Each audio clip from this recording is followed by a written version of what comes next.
Hello, I'm Steven, And I'm Aaron. and we've just seen Faces Faces of of Death, Death. new film that's out in theaters right now, starring Barbie Ferreira and Dacre Montgomery, and it is directed by Daniel Goldhaber. So, Margot Romero works as a content moderator for a video sharing site called Kino. Her job is to sift through and either approve or report any videos that are uploaded onto the platform. Eventually, she encounters a series of disturbing videos depicting murder that could be real or they could be simulated pieces of performance art. Her investigation into the videos very quickly puts her on the path of a new serial killer who is modeling his kills after the ones featured in the 1979 Mondo horror film Faces of Death. I didn't really know anything about this going in. The only thing I knew was that there was a film called Faces of Death. I did very limited research on this. I kind of wanted to just go in blind. I thought about watching the original film before going into this, and I'm glad I didn't because the original film is basically just a simulated snuff film, faux documentary Yeah. style, which does not interest me in the slightest. I'm pretty sure I have seen the original movie. Me and a friend used to watch a lot of horror movies on this horror dedicated channel there used to be like 10, 15 years ago. And I'm pretty sure we saw this on there one day. Hmm. Or at least maybe I saw it on the internet a long time ago. Just because it is one of those cult things. So yeah, this isn't a remake so much as it is a film about a serial killer modeling his kills after this very real horror movie that existed back then. But as for this new version that bears the Faces of Death title, I actually rather enjoyed this. Yeah, I thought this was pretty good. It was way, way better than I expected it to be. It's one of Um, those movies where when it started out, this happens often. I had to slowly get acclimated to the film's tone because whenever a film, particularly a horror film, has dark comedy in it, I'm always kind of puzzled at the beginning. Like, is this satire or is just this just stupidly written? mhm. And then this film is very much satirical. The topics of satire in this film mostly revolve around influencer culture and desensitization to Yeah, to violence. violence. Yeah, this has been a topic of conversation. I feel like I've had many, many times recently. Just the other day at work, I was talking to a coworker and I was asking them like, when did it all go wrong? When did we become so cynical? And when did we just think everything is ironic and funny? Like we don't take anything serious anymore. And we were kind of talking about it. And one of the things that I brought up was like I feel like we're so overexposed to things on the internet, be it like violence or shootings or, all kind of horrible stories that our minds just are used to it by now and they don't even like trigger it as like something that we should be bothered by. I remember this probably had to be like 10 years ago at this point. One of my favorite comedians, David Cross, was on the television series Real Time with Bill Maher. Bill Maher sucks, by the way. And David was talking about how he's observed what he feels as a lack of empathy over the American people. And he Yes. cited these types of videos as an example how people go onto YouTube and they watch compilations of people getting hurt or injured and they I do it mean, for a laugh. people set themselves on fire nowadays Yeah, just oh to my get likes God. and clicks. Correct. I mean, we're drinking bleach on camera. There's videos of people eating like raw chicken and drinking like raw chicken juice out of a package from the grocery store. Just Tide Pod challenge. yeah, it's people will do anything for a like, and we're so used to seeing so much insanity because we consume it at such a rapid pace and at such a large volume that our minds just like I said, they're just completely used to it. So And if you are scrolling and you just see a guy get his head bashed in with a sledgehammer, it doesn't even register as like, this is bad. I shouldn't be seeing this." and the validation of these people that these influencers seek is so hollow and meaningless Hmm. when they could be putting their time and effort into more meaningful enterprises. Yeah. So once it's kind of revealed like what is actually going on, that's when I became a lot more invested because it seemed like the story actually had something more to say rather than just what I thought it was going to be. It's just like a series of kills, kind of like Saw esque. Yeah, that's the direction I was worried this was going to go in, just kind of exploitative, just a gore fest, which It's surprisingly restrained. it's incredibly restrained. Yeah. Yeah, that was a pleasant surprise. There is a lot that they do show you, but there is a lot that they don't. Yeah, the kills are not glorified in any way. They are pretty blunt and quick, which is typically the way I like them to be portrayed in horror Yeah. films. And even sometimes you don't even see like what happens, you see the result rather than the actual actions. It also helps that the main character is very likable and easy to root for. I don't know about you, but I thought it was so refreshing to see a woman of her body type in the lead. Well, yeah, it made the whole thing feel a lot more realistic and just again, not trying to Hollywoodize this idea, but actually trying to tell like a compelling, realistic story. A content moderation office. That's got to be one of the worst jobs because of the things that you see on a day-to-day basis. And also the rules and regulations put in by the people at the top about what you're allowed to approve and what you have to deny. Like there's long sequences where she's just watching clips and approving and denying them. And sometimes you'll watch a clip and you'll be like, well, what was wrong with that one? We're letting that one go, but we're denying this one.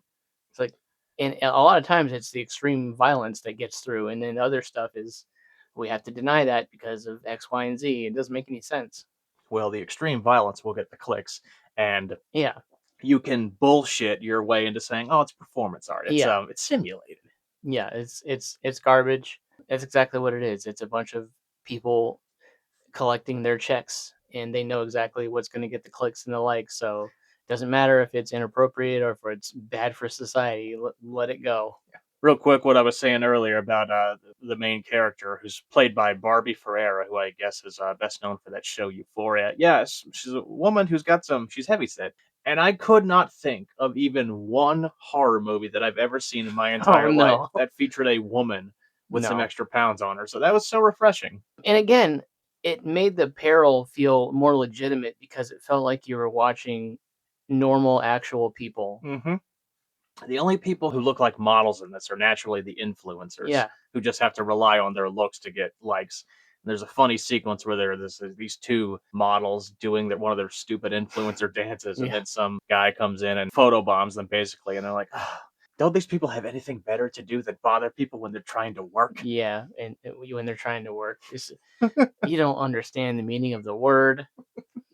Um, Uh, so yeah, it was pretty refreshing to see the movie kind of go after these topics, and especially these days, I feel like I've been thinking about this a lot more and more because I'm somebody that uses social media probably more than I would like, including things like Twitter. And I tell you all the time, like there's three things that pop up in Twitter. It's advertising, death, and porn. yes. And that's kind of what this movie is like tackling, just the prevalence of that stuff in our culture. So I take it you thought that this handled its topics in a more intelligent and informative way than Good Luck, Have Fun, Don't Die. Yes. I was thinking of that movie a lot during this. Well, it helped that this movie was It was about one topic, really. yeah, it had one subject that it was tackling, and it was not cartoonifying it, Mhm. while also trying to be dramatic. Like they're trying to have their cake and eat it too in the other one, and it just didn't work for me. Here, it's much more focused, much more grounded feeling, and again, like the performances are great from everybody, Mhm. including I think a pretty compelling and well acted slasher. The main villain. Yeah, the main bad guy in this. As far as the performance is concerned, I thought he did good, but he's the only character that I had some, I guess, quibbles with in terms of the portrayal. Because I don't know. I guess it's kind of the point that he's like a performance artist. He's a Yeah, or a wannabe performance artist. He's a diva. He's a showman, and he's deeply insecure. yeah, But at the same time, I thought is kind of tropey in the way he behaves, and it's like sometimes it's way more scary to see a villain who is seemingly well adjusted, and in this there's he's just a little too stock sometimes. There's moments when he pretends to be normal to try to lure people in, and that's when he's even more creepy. Like he does not really portray a convincing yeah. nice guy. He's like trying to play the part of an influencer, but he doesn't have any of the attributes that you would see in a typical influencer. He doesn't really have the looks. He doesn't have the charisma or the mannerisms or whatever else you need to make a compelling quote unquote influencer. So he turns to like his this fascination with this movie with all these deaths, and his thing is I'm going to recreate them, and put them online because people like to watch people get killed, and I'll get likes that way. Yeah, good acting performance. A little iffy on the overall portrayal and the writing Yeah. of the character. I thought he was pretty good. It took me a little bit to realize that that was, the guy from that Power Rangers movie a few years back. Yeah, I looked him. Dacre Montgomery, is that his name? Yeah, it's like Dacre or Dacre, one of the two or something. I looked him up afterward, and I thought he looked familiar. And it wasn't the Power Rangers thing that I instantly recognized him from upon looking him up. It was actually a show that I'm never gonna finish, Stranger Things. He played that Randall Oh, Flagg oh, lookalike, okay. I think he was an abusive brother. Yeah, yeah, yeah, yeah. And also he's like pretty like physically imposing, which is also kind of strange for like the kind of character he plays. He wears a body stocking all throughout the movie, and when I first saw him, I couldn't tell if he was a little chunky or if he had some muscle on him. But yeah, he's pretty physically well built. Also, it's nice to have a horror movie with best friend characters that aren't annoying cartoons. Yeah. Um, And this character, this sidekick character, is a gay man, which could have easily fallen into stereotype. Candyman. Yes, Candyman, I the was I remake. was thinking the remake of Candyman and how they fumbled the bag on that one. Um, and that's another thing is another problem I have with a lot of modern movies about young people is that they make the young people speak in like memes and shorthand and slang Yes, constantly. yes. You can have a little bit of that, but you can't go overboard with it. And I felt like these felt like believable young people in the way they talk to each other. Yeah, I don't think I ever had that thought as I was watching it. Like I felt unimmersed by the vernacular being employed Yeah, by the characters, because that's the thing that just pisses me off every time. yeah. When it comes to the horror, there's some actually pretty intense, thrilling sequences and effective moments of legitimate suspense. Particularly this one sequence involving two dumbass cops. If you've seen the movie, you know what we're talking about. Yeah, that's another thing that I find kinda compelling about the villain in this one is that he's able to manipulate situations the way he does, and that's kind of the height of his abilities, is that scene right there. Yeah. Although, when you do really think about it, I'm not so sure that sequence would have played out the way it did in the movie because No, not the exactly. villain's got this music blasting in the background. Can you turn that down a little bit? If the cops would have told him to turn down the music, and when they did that, they would have heard the girl tied up in the corner. But Yeah. whatever, movie stuff. Yeah, I mean, basically, he has enough pieces kind of in place to make a certain situation look a certain kind of way in his favor. And that was another thing. I hated this prick, and I wanted to see him get thwarted. Yeah, yeah, yeah. It's also yeah, again, it's nice to have a villain that you actually want to root against. You know, characters that you care about. Don't get that in too many horror movies. I think my biggest quibble with this movie, it all comes in the third act. I don't think the screenwriter realizes how much leverage the main character has. Yes, this was a constant problem for me too. Is that it does make the law enforcement a little dumber than they need to be in order for its plot to advance Yeah. because like you said she has enough evidence that she's collecting to kickstart some kind of investigation and track things down and figure out what's going on.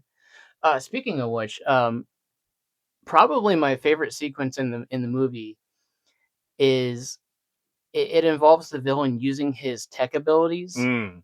I thought that was scarier than any kill in the movie because feels incredibly realistic to me. That's the scene, that's the split screen scene where Somebody finding out where you live, like pinpointing your exact address through like IP addresses and like reverse engineering code and stuff like that. I thought that was terrifying. that was a good sequence because it was running parallel to what the hero was doing at the time. Yeah, yeah, very very well done.